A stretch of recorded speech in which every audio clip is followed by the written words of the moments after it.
Terserah sakarepe. Nek jalanan radi. Radi. Yo. Sing iki jenis apa? Wahyu. Wahyu. Sing iki Tete. Gepeng. Kapan wongkulmu? Iku Mustaqim. Kabeh iki kate nandi? Pasar. Nang pasar, oh termasuk pedagang.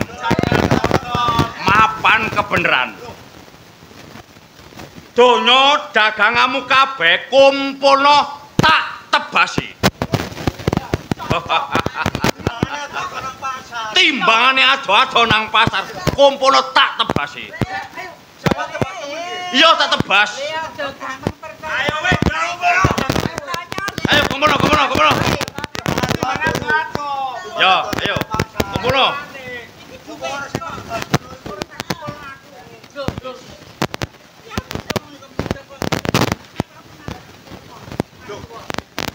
Barang wis digowo. Saiki kok duwe gak dikekno. Duwe. Iya. Duwe apa? Lho, daganganku mang Gak ngurus. kok gak ngurus ya apa sih? Apa, Kang? Ayo. Lho. Kapan kita lah?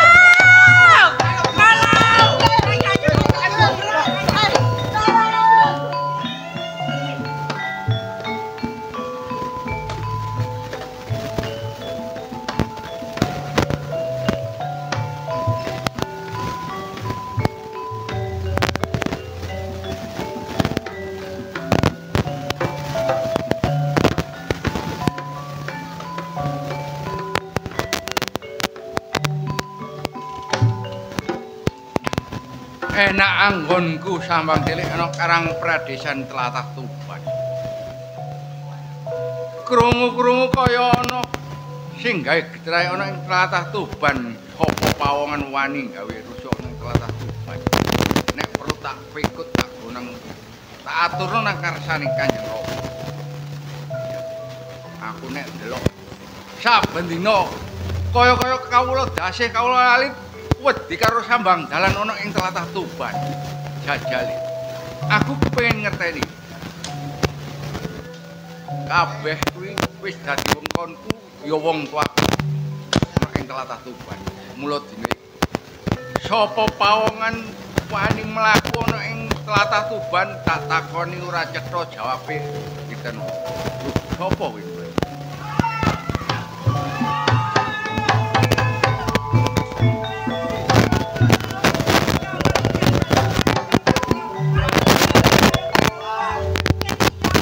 Mandek mangko dhisik. Aku enak ngomong ning tengah dalan nganti kowe barengan gemruduk kaya-kaya rombongan apa? Rombongan apa?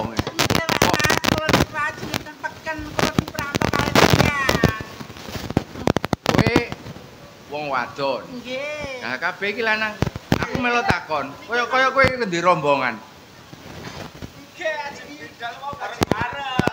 Dadi rombonganmu mek bareng-bareng tok. Nggih. Mosok kowe iki pantes iki rombongan sembarang kalir kowe dadi ludruk pantes. Oh, nggih. Kowe dadi apa?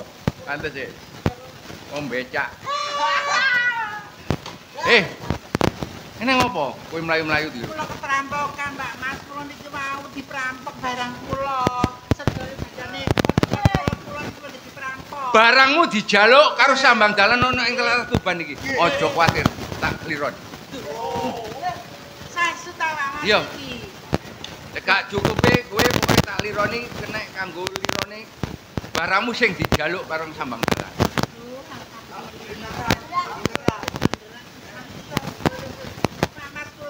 Kaken kalian jenengan sampe sinten sing sampe kok 12 kali kula.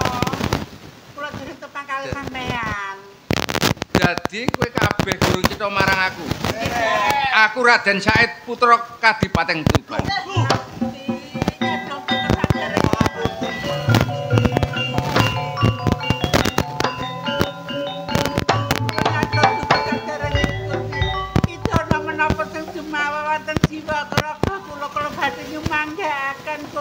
Aku ora paring dono.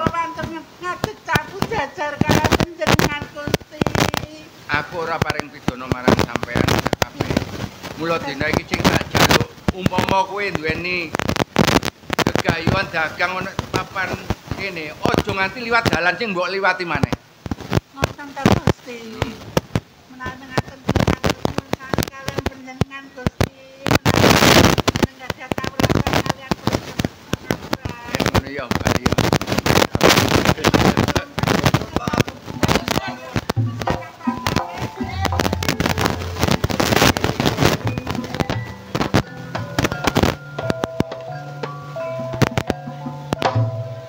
Kaya-kaya ora salah anggonku nyandra marang kawula dadi ana ing tlatah Tuban.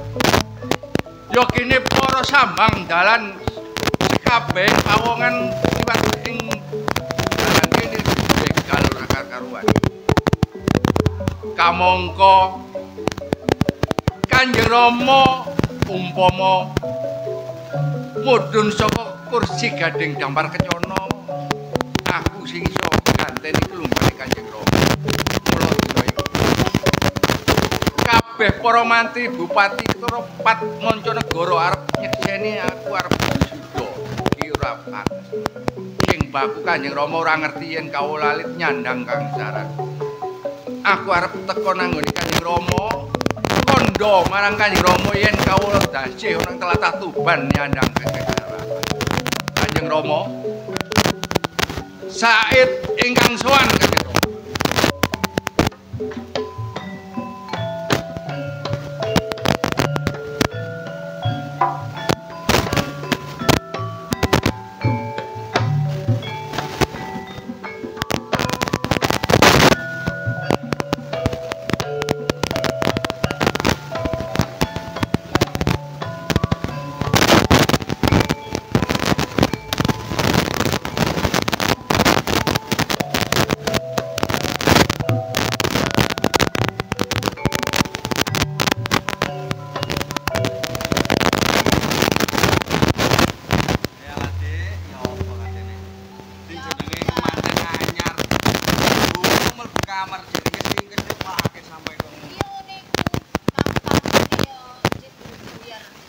Awak kesel kabeh Dik, durung kober sampean.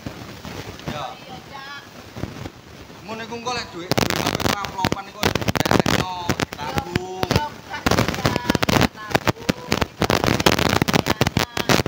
Nah, ngono ditabung. Suntuk kudu.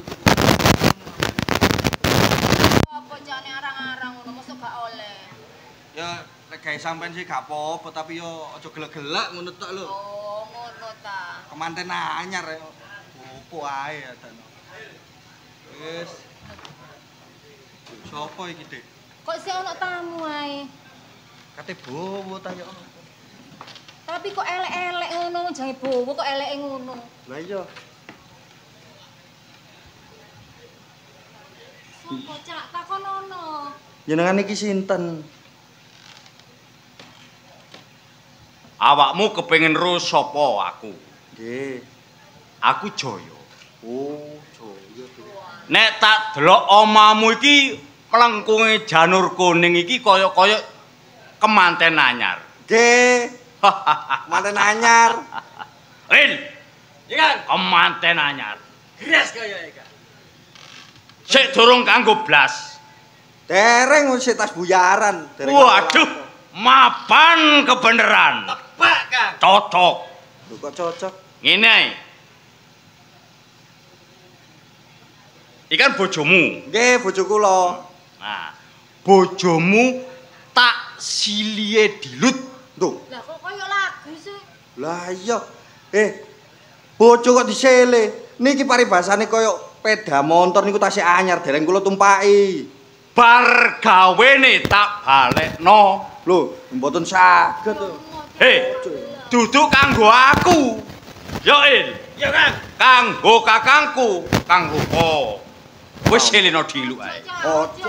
Gak, aja. Walah, Gak oleh. disele gak rusak gak? Oh, ngawur ya. Seleno gak apa-apa. Loh, bener omong iki lho bener. Nyentas Dik, aku gak wani. Oh nek mari dibalik. Lah, bener iki omonge. Pon mboten. Ayo tah, Mboten. tah seleno diluk ae. Mboten bareng ngoten niku. Kang.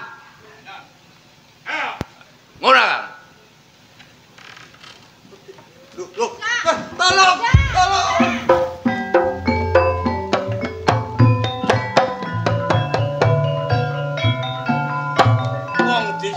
diluke gak gelem. Umpamane gelem gak sampe ana kedadian. Aku ya gak gelem. Aku lho sing Kon tetep gak gelem. Gak gelem. Enak lho duwe bojo aku. Ya moh tuwek. Njaluk apa tak turuti. Tuwek kok enak. Lho. Nek tuwek. Sugih bondo lan donya. Kari gelem apa gak? Ora. Ora gelem, ayo.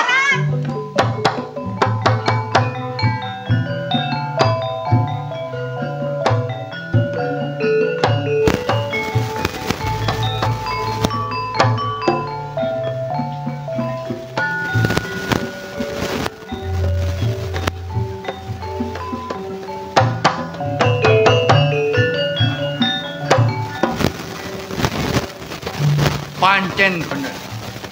Jebule ana ing tlatah Tuban ora karo-karuan.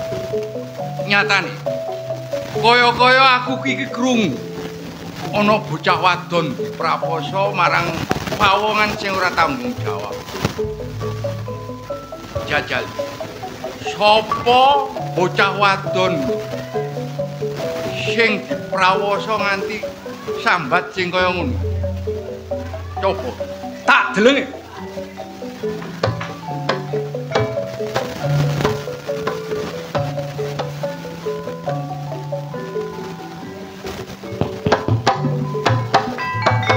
Loh, bangsat.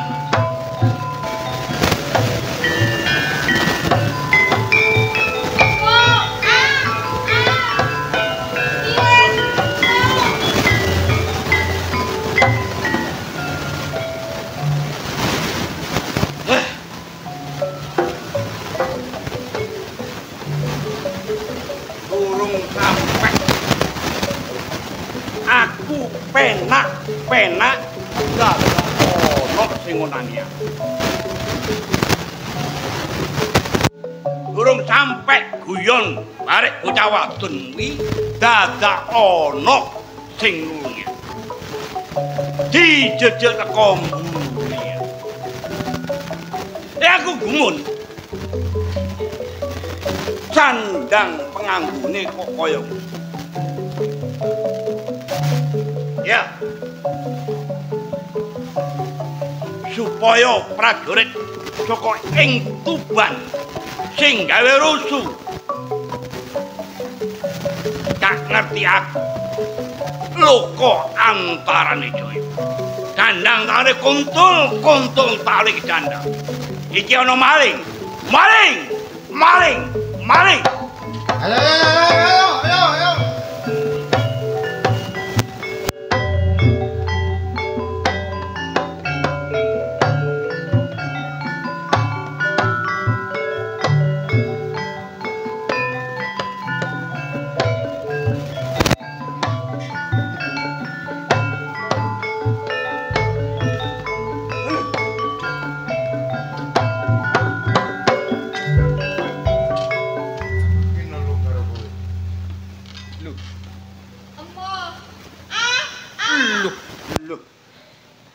kok iso ana kedaden kaya ngene? Ana apa iki?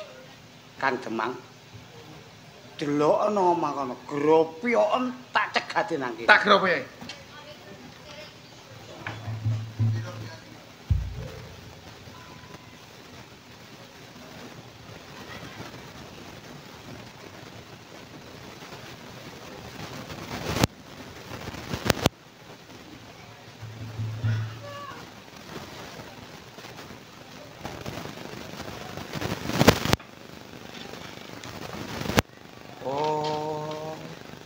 Sampeyan gropyok teko omah ya iki. Ya iki barange. Apik kelakuanmu.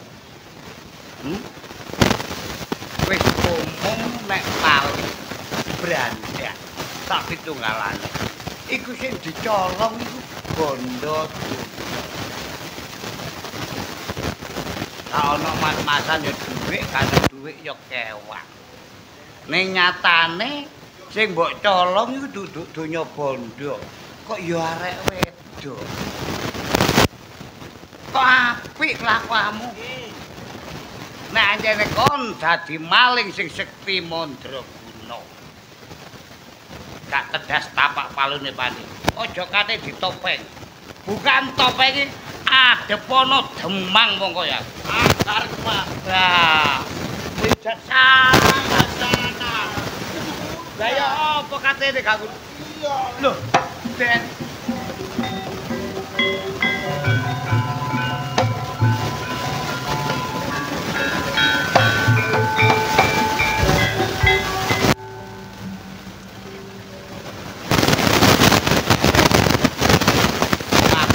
Saderenge nek demang kados kula niki kladuk kalian jenengan.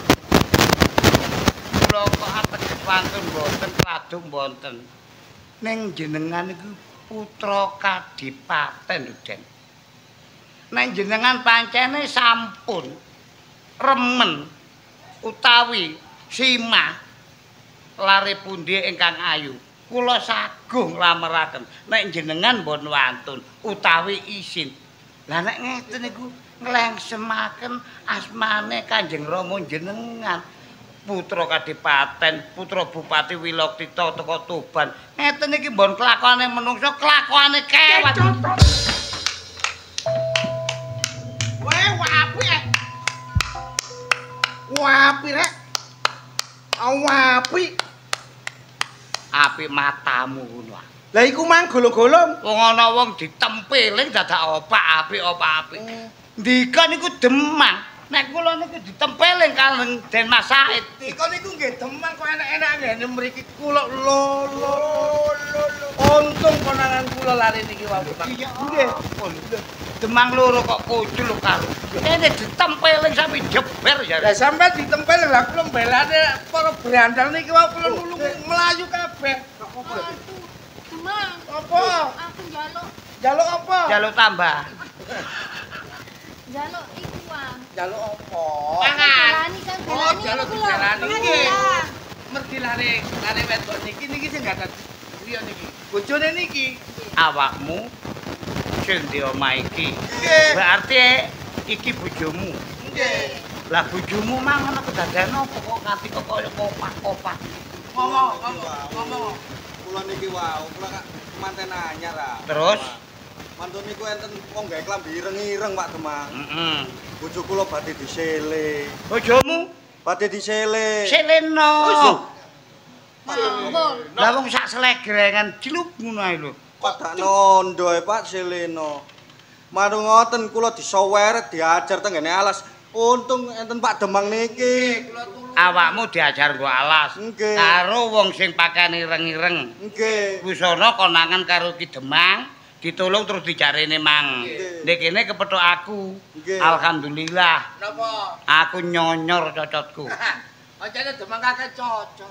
Masalahe ki sing tak adepi ku dudu wong biasa. Sinten? Nyatane putra Kadipaten dhewe. Den Mas Said. Sing nglakoni kok ngoten iki putrane Kadipaten. Iya. Pak Demang, Hmm. kapak-kapakno nggih ya. Hmm. Kula tetep mboten nrimakno. Kula tetep nyuwun pengadilan Pak Demang. Karepmu ya apa senajan iku putra Kadipaten, Nggih. awakmu tetep njaluk pengadilan. Nggih Pak Demang. Aja kuwatir le tak sowan nang Kadipaten tak suwun pengadilan. Matur suwun Pak. Ayo tak Demang. deret. Pokoke.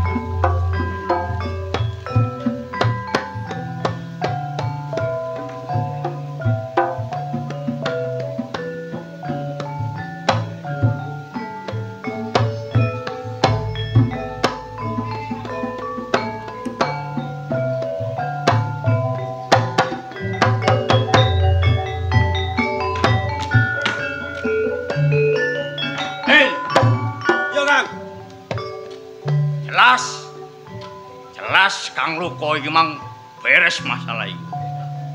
Ngrasakno enake. Iya.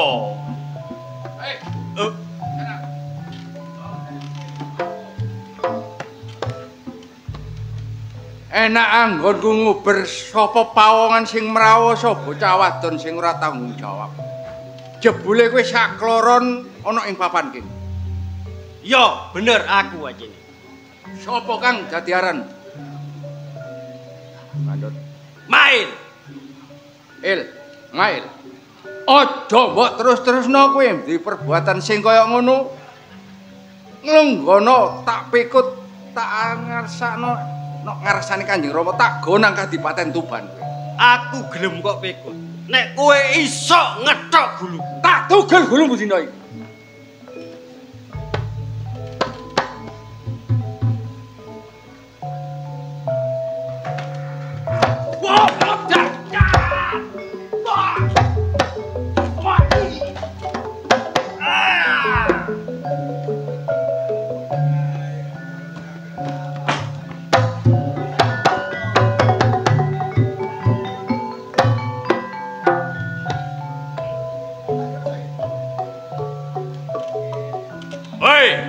Kisana. Ojo surak girang gemuyu. Mateni kancaku sing jenenge Mae. Sapa kan aram? Said putra Kadipaten Tuban. Balik wis sapa? Aku Jaya. Jaya. Siji apa kowe ora nrimakno yen kancamu tak tugel gulune dina iki. Kaping pindho aku melok takon.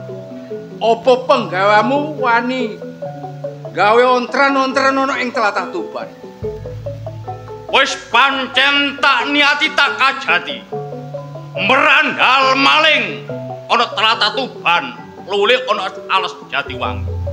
Jaya. Ojo kok terus-terusno.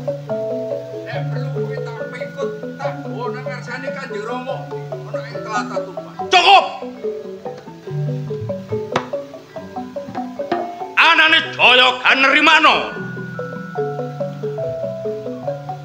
Wong tuamu Wilotikta ngedheno kembunge dhewe.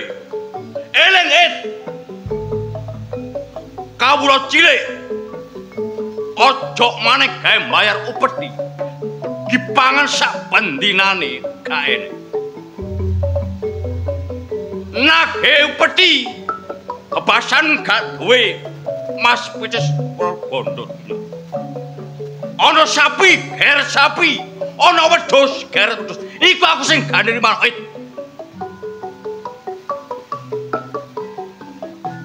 Iku kabeh wis dadi wewengkoning Kanjeng Rama ya Ramaku.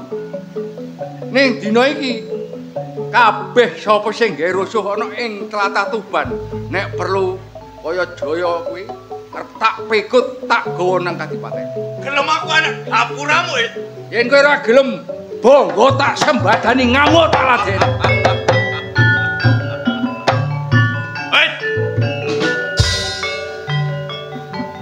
Yen awamu ketaman aji-aji pamungkasku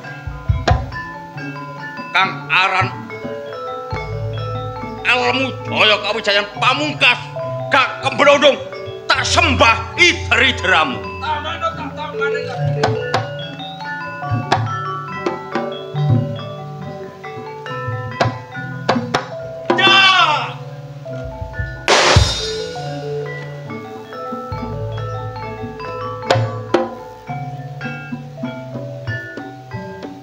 Ojo girang gemuyu, sikilmu kok junjung sisih nang ngarepe Said. Elmumu kok tamakno nang jiwa raganing Said, bebasan kaya lamuk menclok. Tiba kosok balik. Ibarate pitik tarung ginten ngabluk. Yen Jaya kuat nampani aji pamungkas sing Said. Gak jebablah apik. Ojo gegede sumbarmu. Ayo, suntakan ilmu Jaya Kawijayan.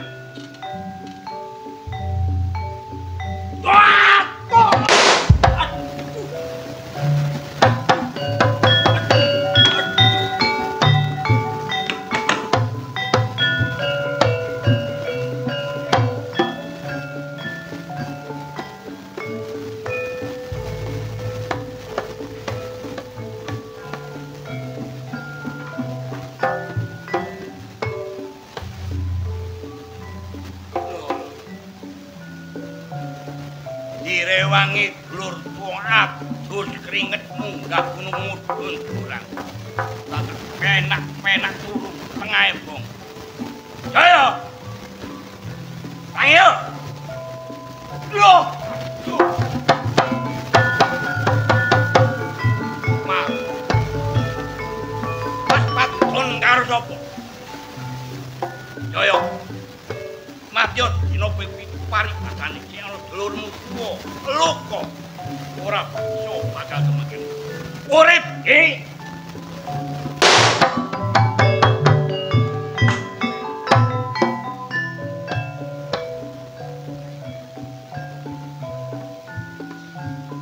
patudon Kang, tas saya ku patudon karo arek Nonoman, putra Bupati Tuban, Wilotikto, Said. Raden Said. Bener Kang, Nek ngono gak kenek desa kowe. iya Kang. Joyo antarane luko. Duwe aji Bandung Bondowoso. Nunggal sawiji. Ragamu marang ragane pun kakak. Karep riko Kang. Ayo sumbarano. Ayo nyawiji awakmu antarane aku. Ya Kang. Sumbarano ora Said. Yen awang pendekar pemengan pilih bobot uga piling tadik. Ayo, metu ana ing papan panggonan kene.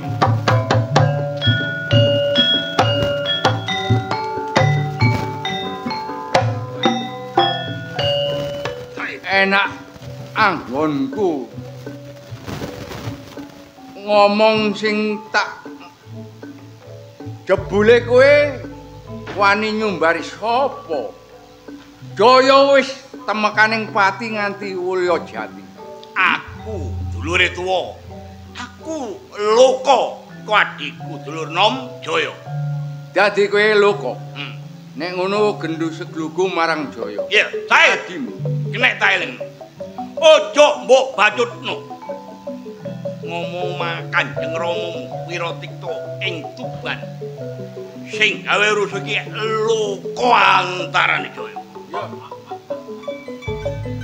Yen kowe ora gelem bali ning Tuban, kowe bakal temekane pati ning papan kene. Kowe aja kakean omong. Yen kowe arep brandal arep ngecu lan sak pinunggale ana ning tlatah Tuban. Matur marang Kanjeng Rama. Supaya disetujoni apa ora, kowe iso ngadepi Kanjeng Rama. Ayo, yo Kang. Arep aku kodhok lawan. Ayo kal, tapi dirak kamu marang-marang. Ayo kita makno dadi siji man. Aragane Raden Said. Ngono Kang. Aja kegeden sumbar sakloron. Ayo. Nek galega galila kowe sakloron maju bebarengan. Aku ngerteni yen kowe duweni aji Bandung Bondowoso. Ning Said gak mundur sak jangka. Ayo. Rangkepen dadi siji. Wis mantep. Ayo, ayo Kang.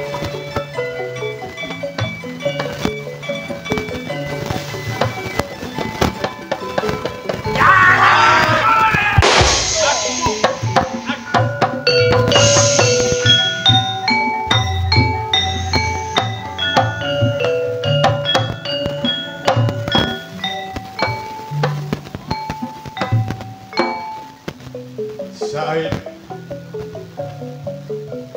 rumangsa bungah jroning jagatku ya kene kowe bisa nyuwargake Loko kelawan Jaya yen kowe ngupadi rayonku ora ono aku murca datenan ning tintingono ayonono iling-ilingen mindakku tak brakake marang kowe eweh tetulung marang kawula cilik mula yen kowe bener-bener bisa nerusake perjuangane Loko antaraning Jaya Suradira Jaya dinerat lebur dening Pangastuti kabeh mau kawujudan kebenaran yen menungso bener bakal wujud apa sing dadi kekayaan. Mula yen kowe gelem aku titip-titip peparap marang kowe. Raden Said Simpen kang becik diseseni geter lan pater bumi mewah angkasa.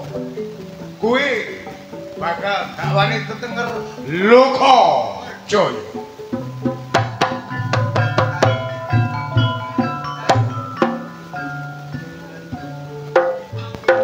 Yen tak rasa-rasano bener kandhane Loka Dalah Jaya. Ning sakloron bener tumindake ning salah cak-cakane.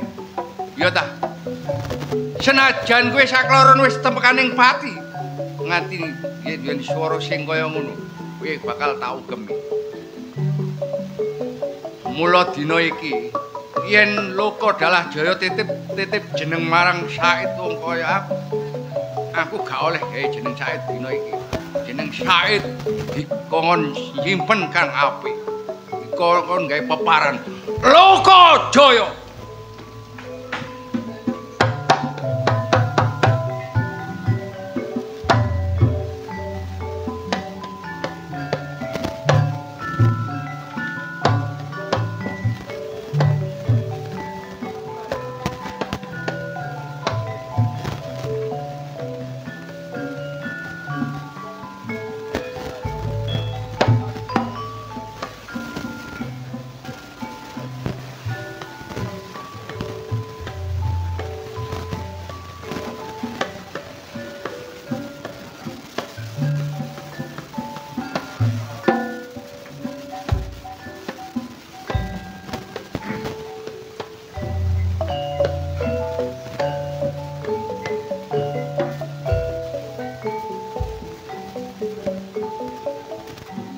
Kabar pawartane anggonmu keladi ingsun sawijining adipati ing tata Tuban kepiye?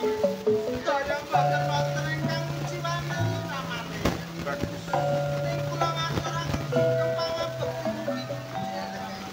Ora liwat puja pangestune garwamu tampenon. Trawalan anggen kawula Gusti. Kula tranyasna kekalih dadosaken jimat kula sampun Areh Witara Buni. Cahayu rasa wulan piye kabar paraten anggonmu? Manggon ing kaputren tambak kaya tlatah. Putra badhe matur ing ngarane Kanjeng Rama Dalah Ibu. Anggene wulan menika kula wentah marang kalian para putri. Para biyada lan para emben menika. Nyulang, jae, lajeng napa kemawon boten badhe ngucapaken ing penggalih panjenengan Rama. Siji-jine Atmajaku ya anakku ya putra. Rasa wulan kang endah sultiya ayu ing warna. Kena kanggo renggane kaputren ing tlatah Tuban. Agawe ya tepa tuladha kang becik marang para wanita mbok menawa ana dredah ingkang jalarayah kraman ing tlatah Tuban. Najan to kowe wijil wanita bisa ananggulane ya. Nyekoaken dawuh panjenengan Kanjeng Rama. Arep sabda. Bune gandeng saka iku wis pirang-pirang candra Atmajamu si Raden Said ora nasoan ing Pasepangen Agung Pandhapa Tuban. Piye kabare? kula pilih putra panjenengan derengan. Kula nekaken kula izin boten nyuwun Ngertenono. Bocah lanang sanadra kang utama tak kongkon olah kridaning peperangan. Kapenderan ngotak-atik otak-otik ing tata Tuban supaya rakyat Tuban katon tentrem kertaraya loh jinawe makmur lan sentosa. Besok yen ramane lengser saka dampar Masendanu bisa angganten. Lah ya kaya ngono to, Bu. Ora ro kabar, ora krungu kabar. Ing sadurunge Kang Mas menika oncah saking Kadipaten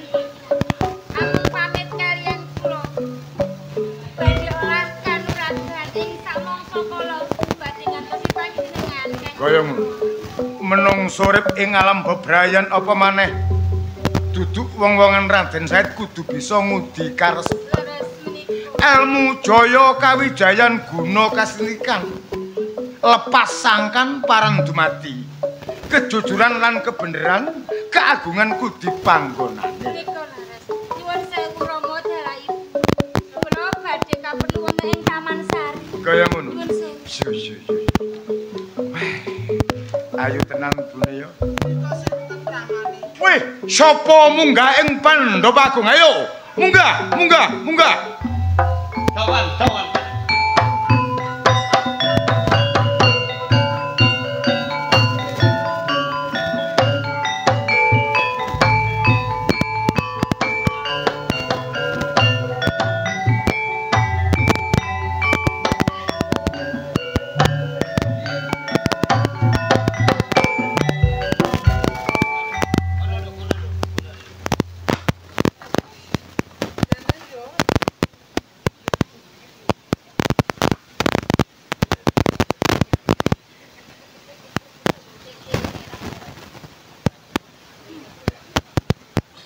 Arasawata. Nggih, Kanjeng Adipati. Krungu ing kupingku Pandhapa kaya ngene. Nggih. Kicat-kicat kene. Kowe ngecap lambemu yen sing teles apane? Kene iki lho teles kambale. Iki Pandhapa Agung. Lah nggih, pendhapane kundanan to teles lho niku lho. Lho jemek pokok kula. Kaya ngono. Nggih. Arasawatara. Nggih.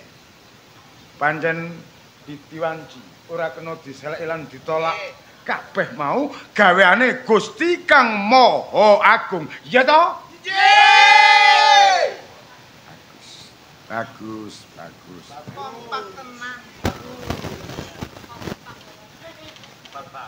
Kakang Demang Martalaya tanpa ndak timbali kowe munggah ing Pandhawa Agung kene sowanmu ana wigati apa? Ngapunten saderenge tanpa timbalan kalian Kanjeng Adipati kula sowan wonten Pandhapa niki. Mbok menawi anggen kula sowan kirang nyeceke utawi kirang pasti kula saderenge nyuwun pangapunten. Ora dadi boyong apa? Demang kang pinirsaya dening Adipati ora loriji Kakang Martalaya. Yen to Martalaya iki ngaturaken apa sing dadi kekarepe akeh benere timbang orane. Apa kedadean apa? Ngapunten kala wau kula medal saking Jogja mlapat teng Karang Pradesan wonten kawula alit ingkang dipun dipun gepuki kali tiyang cemeng-cemeng. Oh. Ateges menungso sing letek tumindake jahat atine. Ya. Kakang Demang Santa piye? Cetha mripat nurode? Semerap. Tenan. Kula kajeng nulungi mboten wantun. Wih, Kula melayu. kowe tak dadekno Demang iki kudu bisa samubarang ngadepi masalah ing kadipaten. Ya gene kowe ora wani ya. Mboten wantun. Apa sebabe kowe ora wani? Niku serem-serem wajahe. Oh, serem. Ya. Serempak. Serempak. Iya. Demang Kosim, Nggih, Kanjeng Adipati. piye pawartane anggonmu sowan ngadep ing ingsun sawijining Nalendra Adipati ing Tlatah-Tuban. Kanthi pangestu panjenengan sami kanthi kahanan rahayu Kanjeng Adipati. Balik pujining sun tampen ana. Nggih tinampi Kanjeng Adipati. Ora ana terus. Mboten. Lah iki bocah saka ndi kok ora nate weruh? Niki ngertos Ki Demang niku Wasantolaya niku. Oh, Martalaya. Oh, Martalaya. Kowe jaya wae asma iki dibancaki. Nggih. Iki sapa? Menika tasih Penduduk Tanggi. Nggih. Jenengmu sapa, Dole? Kula Gimin. Yang sing putri bojone. Kowe marak sebar dadi ngopo urip kowe ora roh Subaseta. Tegese Subaseta iku sopan santun, mobrot mari gini yo kowe. Pondok mari diapakno.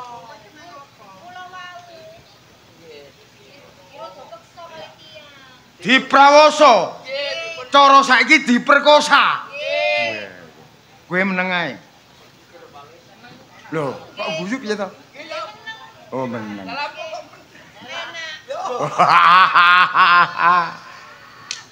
Tole, kowe sawijining bojo kok ora sabelo piye to? Lho, sampun kula belo, kula wajar niku wau. Tayel. Drosor. Drosor. Sing drosor sapa? Kula. Lele. Bebrian wis suwe sik manten anyar. Manten anyar. Wis tau kok konggone? Dereng. Durung tau numpaki. Dereng. Kok ditumpaki liyan kowe olah? Niku. Oh, isik prawan. Lapor paugeran iki ana sing tata. Nggih. Aku gurung pinersaya. Heh. Kabeh mau ning gurung kasunyataan, gurung bisa percaya. Kakang Kosim? Nggih. Coba depake ing tabib. Nggih, kula priksane. Piye? Ayo ndak tak priksane dilinde. Iku bagian tukang periksa kon. Cekson. Kakang Demang, Nggih, Kanjeng. mula sing ati-ati lan waspada. Akeh menungso. Kanjeng Adipati. Piye? Sampun kula priksaaken dhateng tabib. Miturut keterangane tabib, saknika sampun lebar. Sing lebar ombo. Ombo. Ombo niki lho. Sing ombo apane? Sing ombo niku bayange. Oh, bayang. Nggih. Kinten senti kinten. Kae sawahe. Boten. Itu wau 40 cm. Lah waune pinten? Mek 2 cm.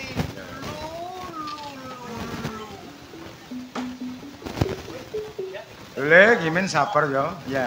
Samu barang wis kedadian. Nanging aku pengen weruh. Kowe ruh mripatno bukti menungso sapa mergo ing papan kene ana aturan kabeh. Yen ana tumindak ala Budi Candala, yen nemen kethok tangene pindho potong gulune dipidana. Supaya ana kawulodase sing ora ana tumindake ala letheking jagat gila. Sapa, Nggih, ngapunten saderenge dalem matur kalian jenengan. Hukum wonten Kadipaten Tuban saumpamane saking jawine Kadipaten Tuban utawi lebete Kadipaten Tuban. Napa sami mawon hukuman menika? peraturan. Nggih. Wong liya braya najan kerabat ing Pandhapa turasku dhewe bebasane yen tumindake ala wajib kudu dikunjara lan dipedana. Mekaten. Mekaten kula badhe matur. Iya. Ya napa? Nggih, jenengan matur Bloko Suta mawon gitu, Mas. Nggih, Jenengan Bloko Suta mawon. Bon wonten setunggal kalih ingkang nglampani nggih den masak. Set. Aduh. Nggih, terus.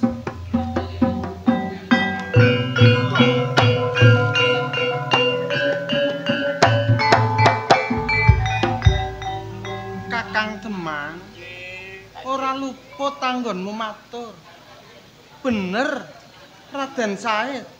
Terus Tenan, boten selak dalem.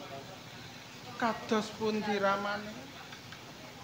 Kula sumangga pasrah dhateng panjenengan. Kowe weruh saumpama saya tak tekake paman kene. Kowe ya ngerti. Nanging dudu iki to. Sanes. Gosem, Nggih, timbali Said. nggih. Ono ben kupon-kupon.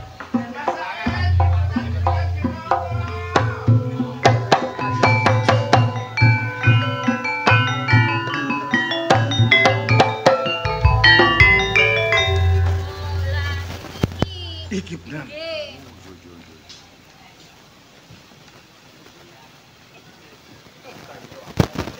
Said, Dalem Kanjeng Rama.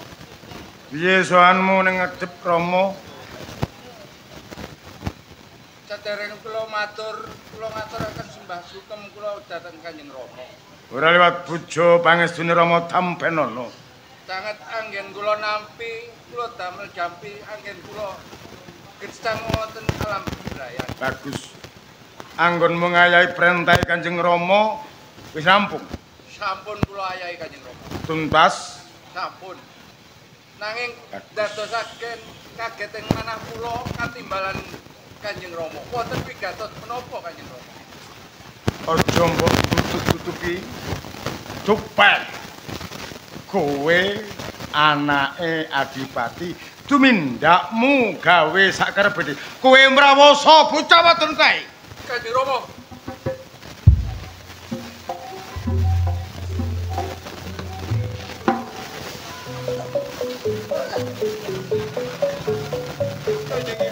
Dole.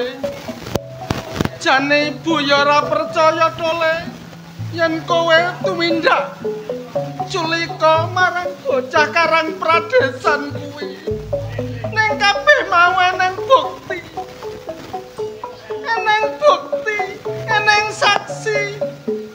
Kowe salah ati kaya ngapa Dole? Ibu ora sabela karo kowe. Ibu ora bisa sabela. Kanjeng Ibu. Jaga. Saderengipun kula nyuwun pangapunten dhateng Kanjeng Ibu. Jaga. Menapa paten menawi kula gadah tumindak kados mekaten. Jane bener kowe matur nyang ibu kaya ngono Dole. Jane ora pantes. Ning kenyataan ning eneng Dole. Ibu ora bisa sabela kowe. Pasrah dhateng panjenengan ramane. Nuwun sewu Kanjeng Rama. Saderengipun Kanjeng Rama dakwa kalian kula. Kula kepingin semerep. Sedaya menika sinten ingkang matur? Demang Martoloyo saandane uga sing mbok prawasa weruh pasuryanmu. Dados para Demang ingkang semerepi kedadosan mekaten lapor sekalian Kanjeng Rama. Nggih.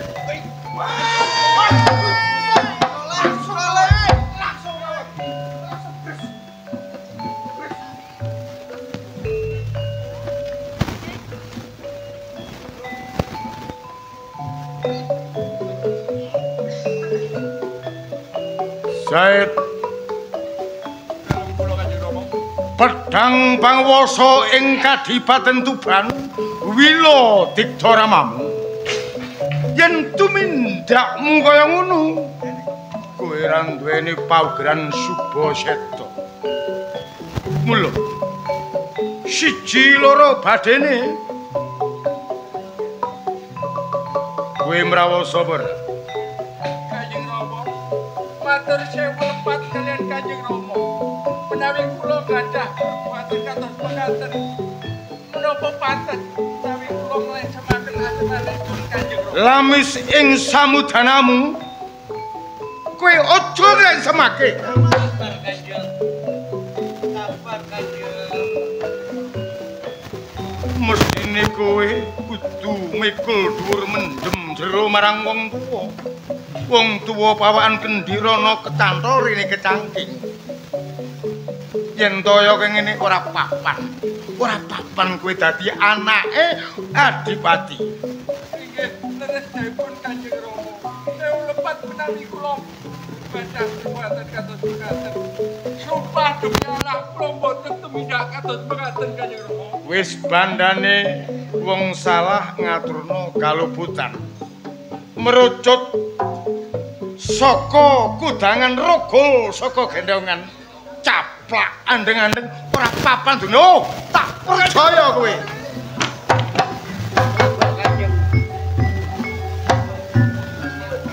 Menika putra piyambak Kanjeng, sabar. Panjenengan warangkaaken Kanjeng. Apunten. Kakang Demang. Para kawula cilik ora kena bali ing desa.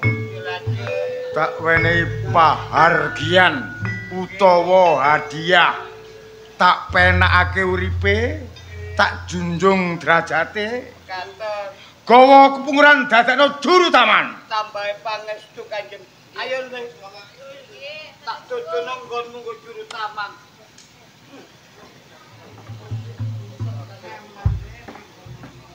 Bune. Kedadian iki aja nganti keprungu dening anakmu si Rasaulan. Mendah kene apa maneh kawiyak wadi saka Bupati Moncopat Negara Wirang Lengsem asmane Wilotikta ora.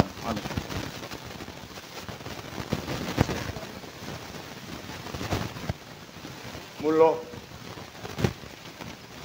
Rasaulan Kandhanono yen takon Kang Mase olah kritane gladi peperangan.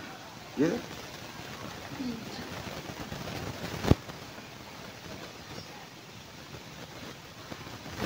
Wonten menapa Kanjeng Ibu? Penyedangan menika kados kok muwung. Napa wulan menika nakal? Yen perkawis wulan mboten nakal mestinipun panjenengan menika mboten muwung. Jane ibu ra tegel rasa wulan. Lho. Kok malah banter ki pripun jenengan iki? Ndak jarwani yo nggih. Kang Mas Muraden saya dina samangko katundung saka kadipaten Den. Duwening luput gara-gara ramamu. Hepatipun apa? Kang Mas Muraden saya merakosa bocah Karang Pradesan. Boten mungkin. Kula semer watak wantunipun kadang sepuh kula.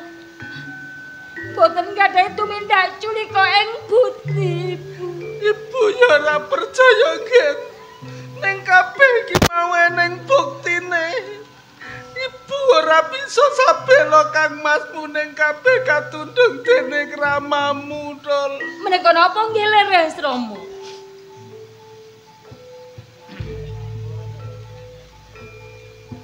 Rasaulan Dawuh. tak tutup-tutupana ibumu wis kandha. Yen saet katundung saka Pandhapa Tuban.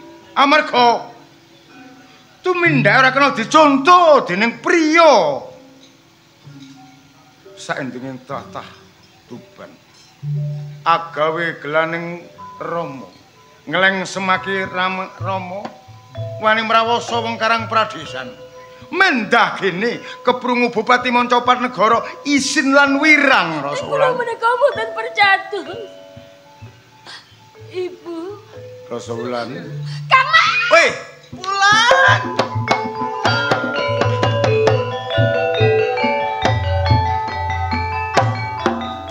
Kados pundi ramane.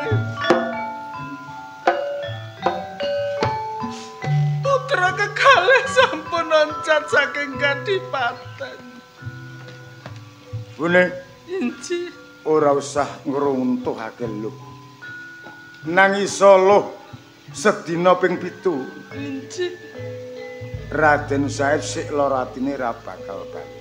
Mula ayo munggar ing sanggar panganggelatan meminta marang Gusti Kang Morbeng dumadi Monggo. anakmu sakloron diparingi kalih sambikala.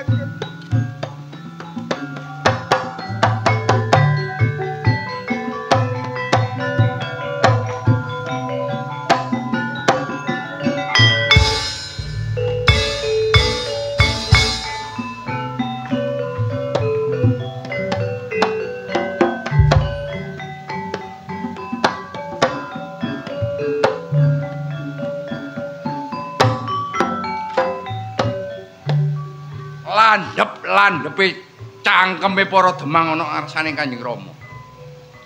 Nganti Kanjeng Rama ndakwa marang Said mrawasa dening bocah wadon Karang Pradesan. Iki yen ora landhep cangkeme para Demang ora dadeni koyo ngene. Mestine yen kundur ana ing kadipaten iki goleki marang aku. Apa ya ora kamang karo aku to, Kang Mas? Dimas, Rasa Wulan. Piye? Aku tresno marang kadangku bocah sing ayu dhewe. Ning kasunyatane malah ditinggal maneh. Kowe ngerti? Aku wis oncat teko Kadipaten Tuban. Wis ora diakoni karo Njeng Rama anak. Amarga Rama mituda panjenengan ki mrakoso bocah saka desa. Iku kandhane sapa? Pek pinek barang liyan Ora. kok ing budi. Ora. Njur kok Rama ki malah percaya karo para Demang njur panjenengan iki ditundung saka Kadipaten iki piye? Landhep-landhepe cangkeme para Demang nang ngarsane Kanjeng Rama. Kandha yen aku mrawasa dening bocah wadon Karang Perdesan. Nganti Kanjeng Rama tega mentala marang Kang Masmu oncat saka Kadipaten Tuban iki. Paring paukuman sing Iya. ngono. Yen ngono, wulan iki duweni panemu. Nyo napa?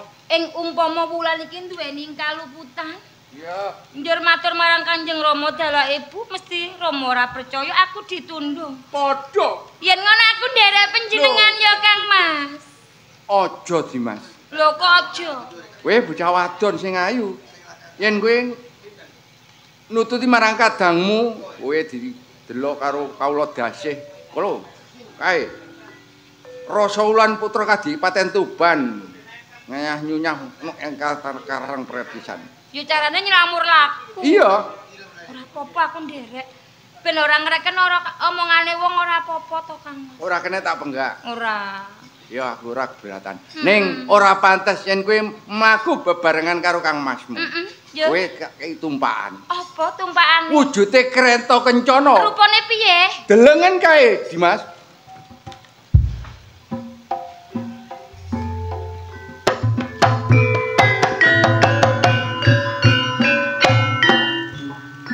Ngerti tresnamu gedhe marang aku, Kang Mas. Mbok bojo alus, mbok jolo sutra aku. Ning ngertenono, aku tetep nderek kowe.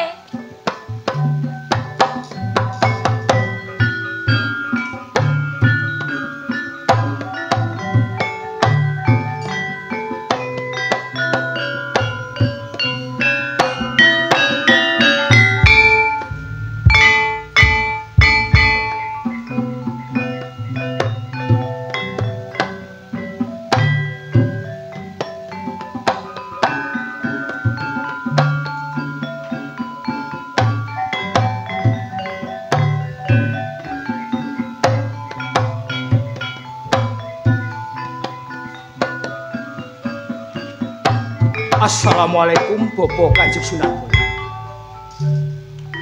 Waalaikumsalam. Sakderenge kula nyuwun pangapunten, anggene kula ngetutaken melampahi panjenengan Bapak.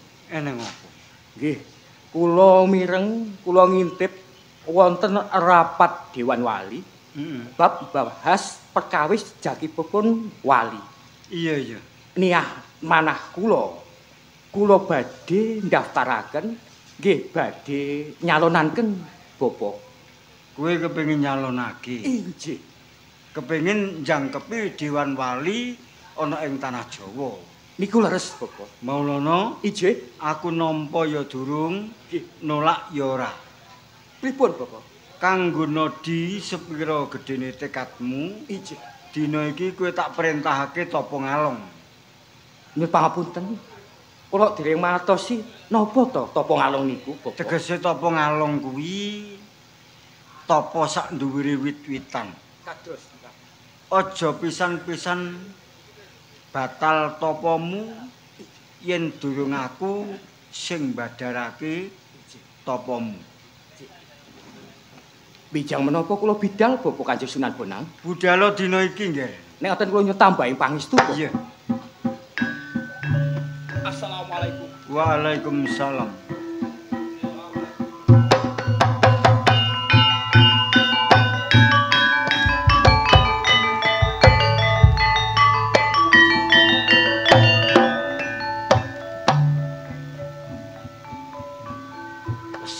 Astagfirullahaladzim. Gedhe tekate isih mau. Ingin nyalonake dadi Dewan Wali.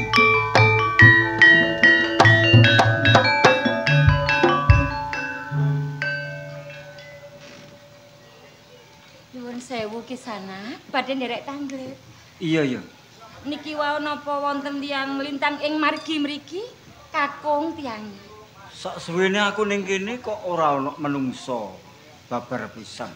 Njur kowe iki ning ndi ngono Kang Mas? Kowe iki rasa wulan ngono apa piye? Leres menika. Kowe anake Bupati Tuban. Menika nggih leres. Goleki sapa? Kang Mas kula Said. Baliyo nggih. Mboten sesarengan kalian kadang sepuh kula mboten. Iki alas gedhe. Gawat liwat-liwat.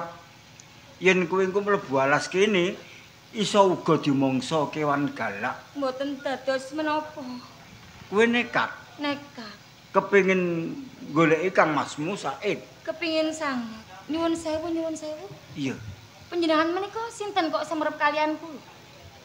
Aku Makdum Ibrahim Sunan Bonang nggih. Kanjeng Sunan Bonang.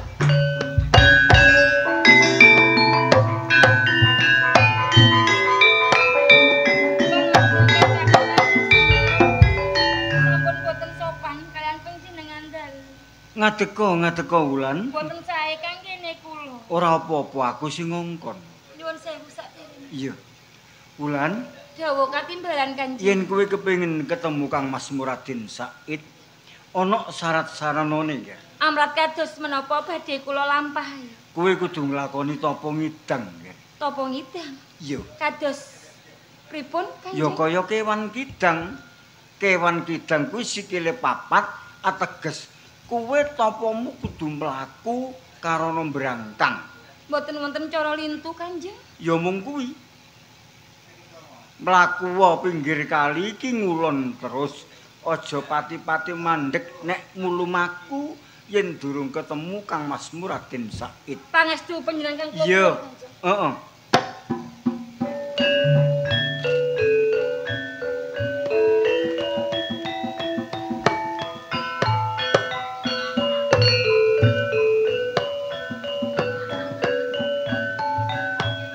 Desa madesa, gunung magunung, yen ku goleki jangkepe Dewan Wali ana ing tanah Jawa.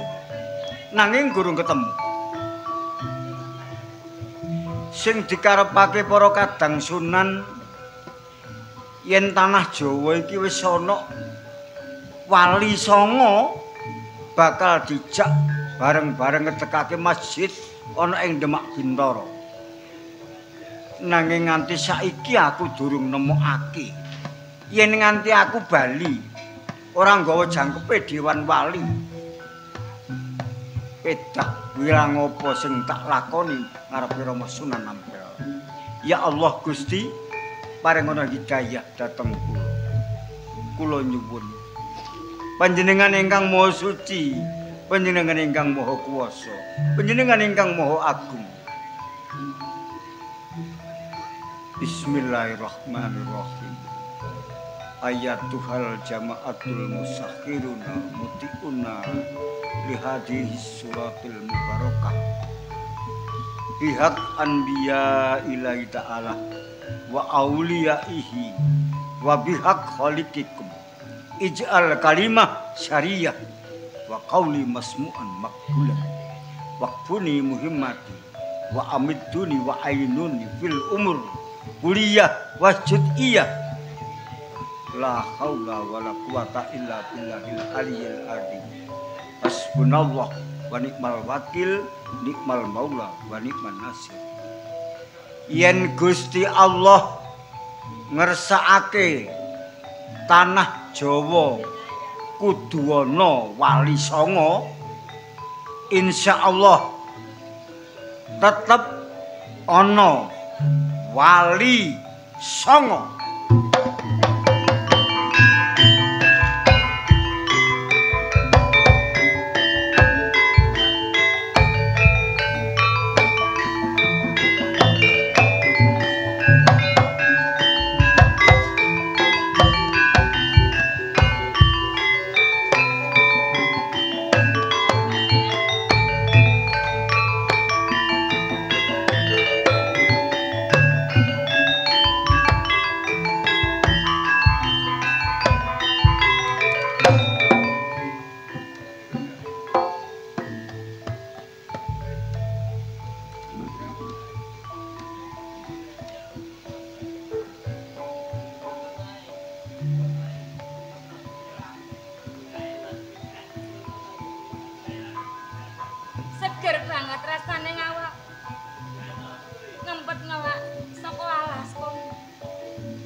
ature Kanjeng Ibu. Yen ana wong wadon utenge gedhe kok ateges mbobot. Njur aku mbobot karo sapa?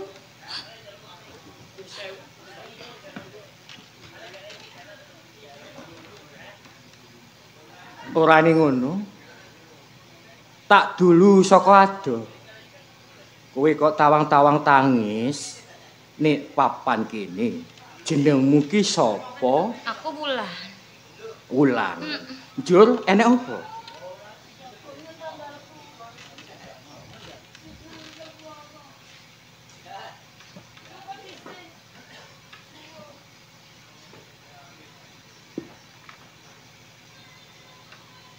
Kowe tak jaruani ya Kisana. Enak-enak anggonku nglakoni tapa ngidah.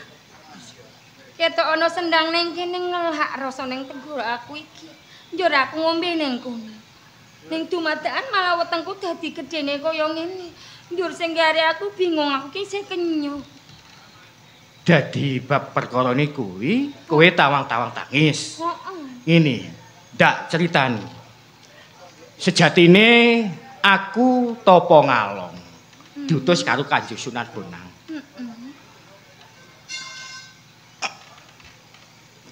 Dur aku gak sengaja nyawang saklebatane ayune pasuryanmu.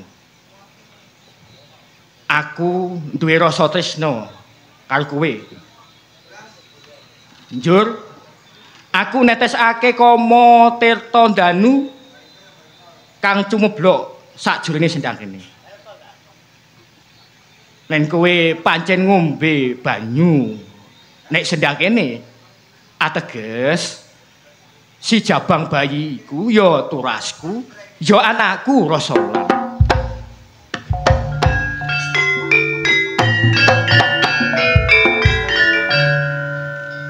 Ora usah susah, aku bakal tanggung jawab. Dadi kaya ngono. Kowe tanggung jawab. Bener. Sendene wis jadi kae Rasa Wulan.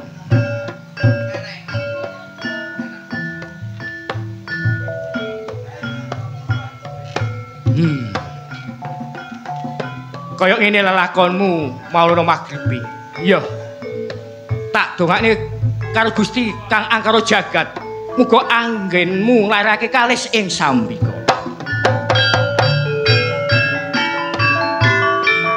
Wis nglaekake.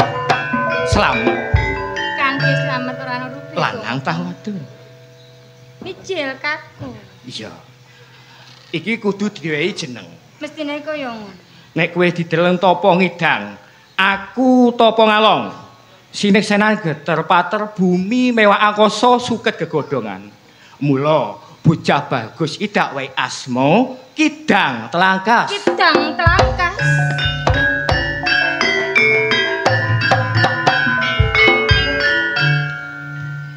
Njur wis tak wehi jeneng, mestine pasuryanmu ki seneng bunga.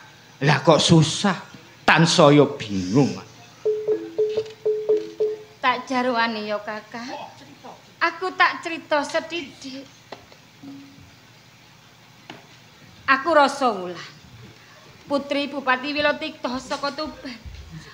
Metu saka kadipaten aku sing kenyuh ora nate omah-omah. Mendene rasane atine wong tuaku sak keloro. Yen aku bali mbopong siponan jabang bayi.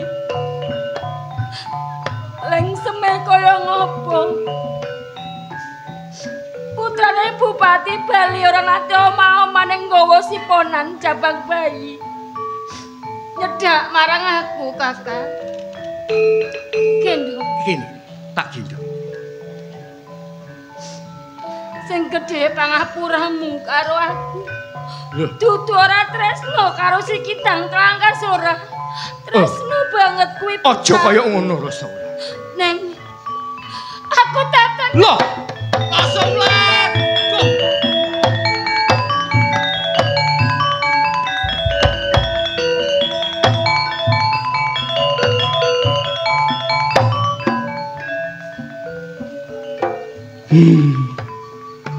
Jakepi wali ning tanah Nusantara Jawa ora kelaksanan. Ya mergo kowe iki rasa ulan.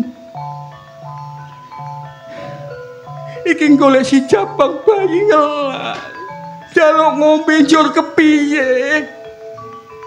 Walah le, dang telangkas.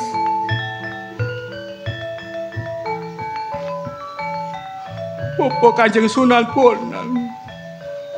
Kula nyuwun pangapunten anggene kula. Mboten sagah nglampahi perintah panjenengan. Bapak Kanjeng Sunan Bonang, kula ingkang sowan.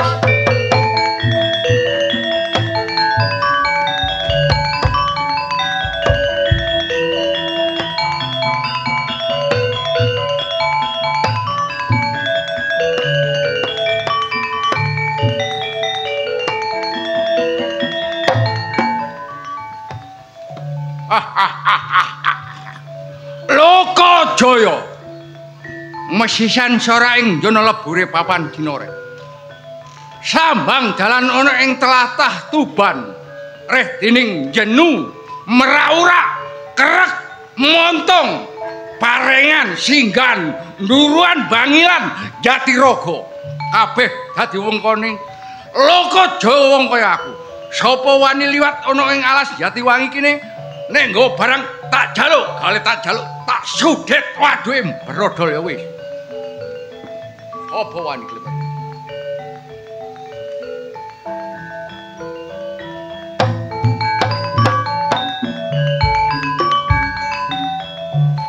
Stop! Madeg. Ning tengah alas kok ana menungsane iki sapa? Aku Lokajaya. On wani mlebu ning alas Jatiwangi, tlatah Tuban. Wong tuwek. On nggo barang sakmunuke nisor sampe ndukur barangmu sing kaya emas tak jaluk dina iki. Kowe iki begal. Begal. Njaluk emas mung sethithik mbok nggo apa? Digawe barang cek nek dadi wong sugih. Nek gak tak wenehke, tak sudet padamu. Ya wis. Timbangane aku mbok pateni, kowe tak wenehi emas, nanging aja iki mung sethithik. Tak wenehi emas sing luwih akeh. Nanti sawangan pucuke tekenku. Ika lho, Mas. Loh. Emas. Tak ambake, tak jupuke.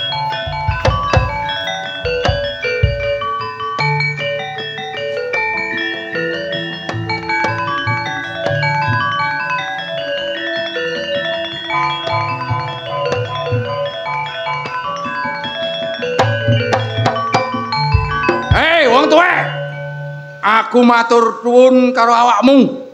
Dina iki kon ngijoli barangmu tak jaluk emas, gak oleh kok ijoli sak pondongan kesyaratan. Emas wis tak pondong, lho. Kok dadi wong sugih temenan. Jangkrik. Hei, jancuk. Ana jek pamer sulap. Pon kondo emas tak pondong kesyaratan jebule gak karu-karuan barange. Kowe mau lak butuh emas. Iya, wis tak wenehi emas sakmono akeh. Emas kakekmu. Lon. Apa? Ning mau nyatane ketoke lak emas. Ketoke emas. Kowe mau maca bismillah apa ora? Ora. Ya goblokmu ping 17. Ya ngono kuwi menungso. Wong emas karek ngemplok, emas karek ngepek, emas karek mondong. Maca bismillahirrahmanirrahim ae kok ora gelem, kok kebacut menungso kaya kowe iki. Tapi nek tak rasa-rasano, kon ngomong jari emas jebule tak jopuk atik pamer sulap nek ngarepe Lokajaya wong kaya aku. Apa sing tak jopuk, Dron? Mau ketoke emas. Iya. Kok jupuk wujuding godhong klaras. Lho. Sing nomor 2 pupus. Godhong pupus. Sing nomor 3 kolang-kaling. Kolang-kaling. Aja gelo atimu. Telu-teluning wujud iki nggugah atimu, ngandani atimu.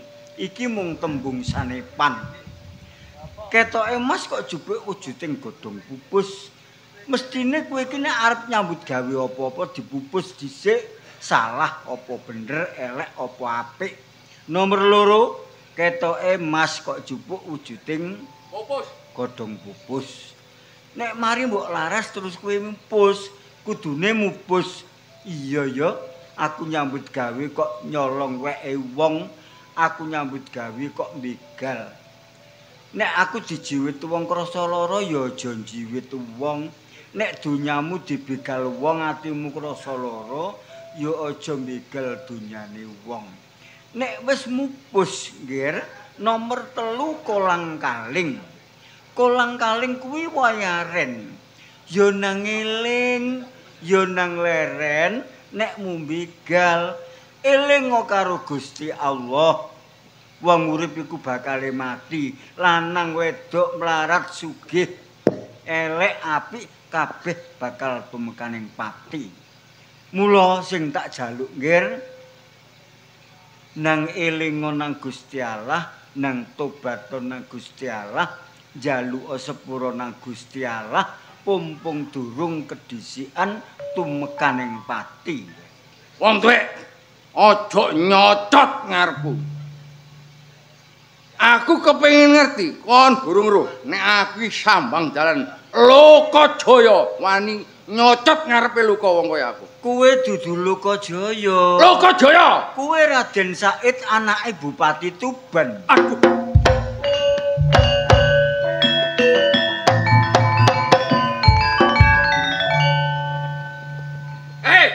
Wong tuwek.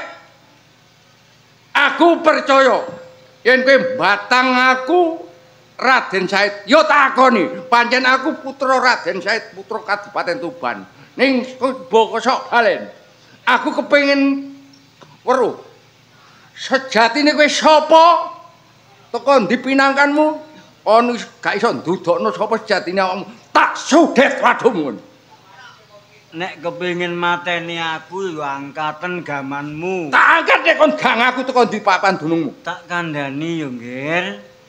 Aku iki Sultanil Azim Aulia Allah Tanah Jawa. Aku Makdum Ibrahim Sunan Bonang. Aduh.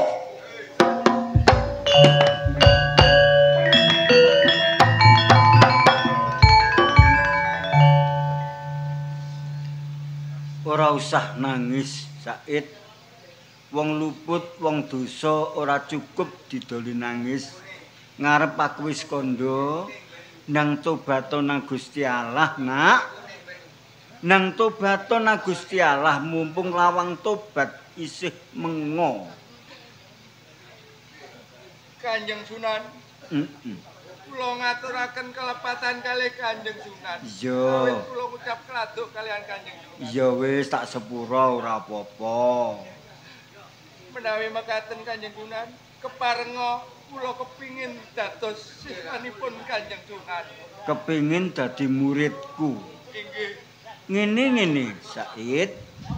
Yen kepingin dadi siswaku, kuwe tak perintah njaga tekenku ning pinggir kali. Taunana Windanana, aja pati-pati badar yen durung aku sing badarake tapamu, Said. Kanjeng Sunan. Iya. Daipun Kanjeng Sunan kula tampi kaping kalih kula dados sewa panjenengan menapa pantes kula kebak dosa Kanjeng Sunan. Said, Dalem. Senajan toh dosamu sundul langit, nanging yen kowe gelem tobat sing temen karo Gusti Allah, di ngapura nggih karo Gusti Allah. Gusti Allah iku Maha Rahman, Maha Rahim, Maha Ghafurur Rahim. Innallaha yaqbalu taubatal abdi ma lam yugargir. Gusti Allah iku gelem nampa tobaté menungso selagine ambekan gurung teka tenggorokan, nggih. Tobat yo, nggih. Matur suwun Kanjeng. Yen pancen ngono, jaga tekenku ning pinggir kali yo, nggih. Aja pati-pati badar topamu yen durung aku sing badarake. sangat tampan ana nggih. Kanjeng Sunan. Iya. Dinten menapa anggen kula nglampahi kewajibanipun Kanjeng Sunan. Mumpung durung kedhisikan sumuruping Sang Bagaskara ing jagat kulon. Mara gage ditindakake nggih. Njaluk sepura nang Gusti Allah ya nak ya.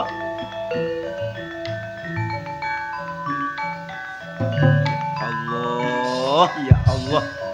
Ya Allah Gusti. Anake bupati kok dadi maling. Anake bupati kok dadi begal. Aja dilokno. Yen ana wong elek aja dilokno.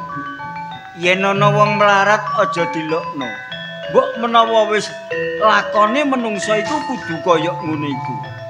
Gusti Allah gawe dalan loro no alam donya. Ana elek, ana apik. Terserah menungsane sing diliwati. Liwat dalan apik besok tekan kene, nek liwat dalan sing elek besok tekan kene. Hasile dipek dewi-dewi. Wahada innahu najdain. Gusti Allah tetep gawe dalan loro. Pilin. Liwat sing elek apa liwat sing apik? Sak karepmu menungso. Gak usah ngelokno wong. Nang tobato nang Gusti Allah. Supaya ben ati-ati di ngapura Gusti Allah. Ben ora nambah-nambahi dosa. Grayah ana jitokmu dewi-dewi.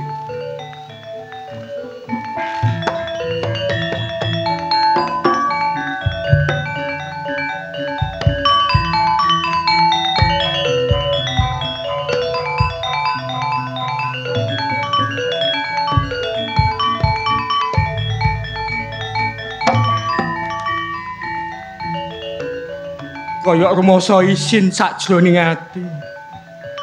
Iki nek wis sapu jajar karo bapa Kanjeng Sunan Bonang, njur ngomong piye? Aduh.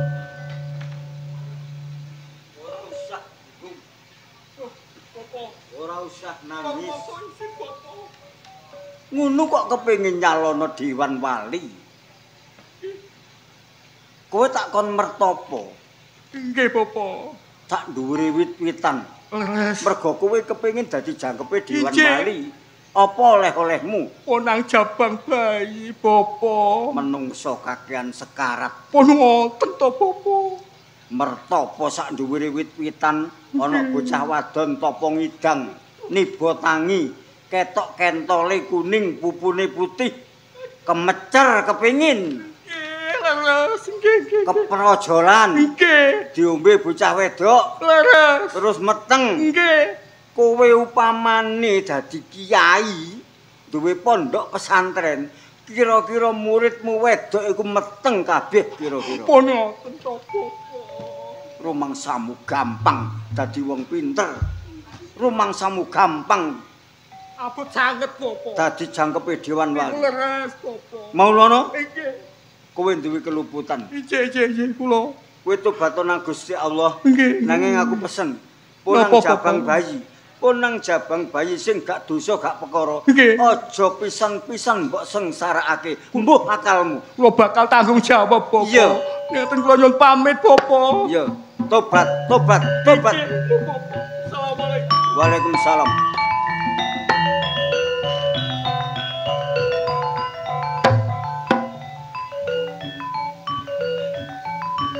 Astagfirullahaladzim. Iki kari muridku siji, Raden Said, sing tak kongkon topo ning pinggir kali njogo tekenku. Tole, assalamualaikum Said. Waalaikumsalam. Kanjeng Kowe tak keparengake gugur Said. boten kiat Kanjeng Sunan, boten kiat. Ya Allah, melaku rene gak kuat. Boten. Ya, Ger. Suwunake marang Gusti Allah, muga-muga diparingi kekuatan karo Gusti Allah. Bismillahirrahmanirrahim. La haula wala quwata illa billahil aliyyil azim. Allahu ladzi khalaqas samawati wal ard.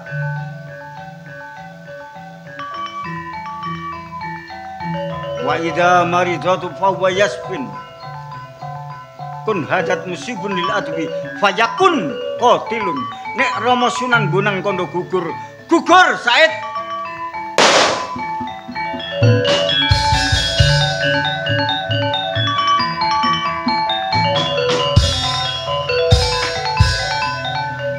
Alhamdulillahirabbil alamin.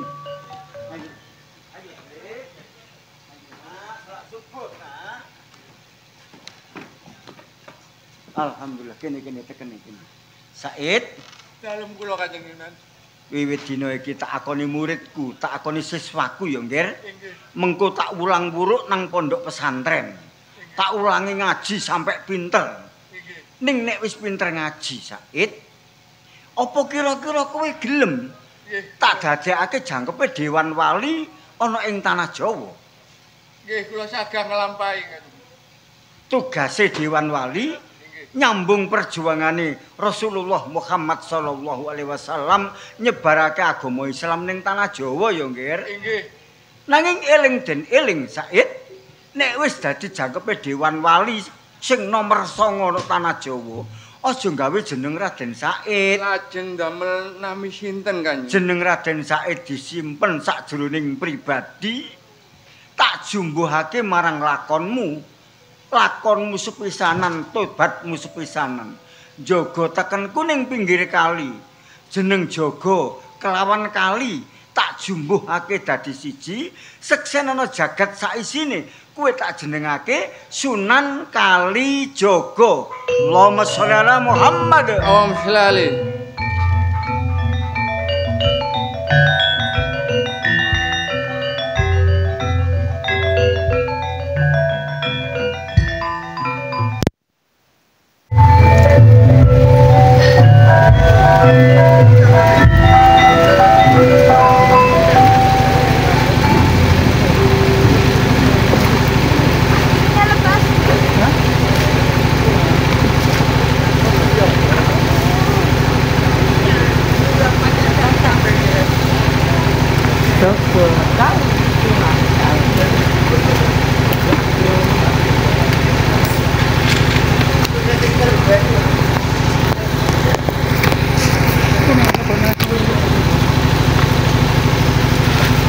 Listriknya tak hidung ya. Aku tahu sih.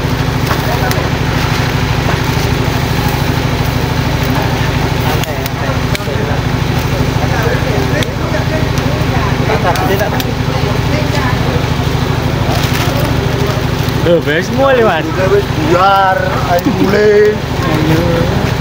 Apa ya? Enteng.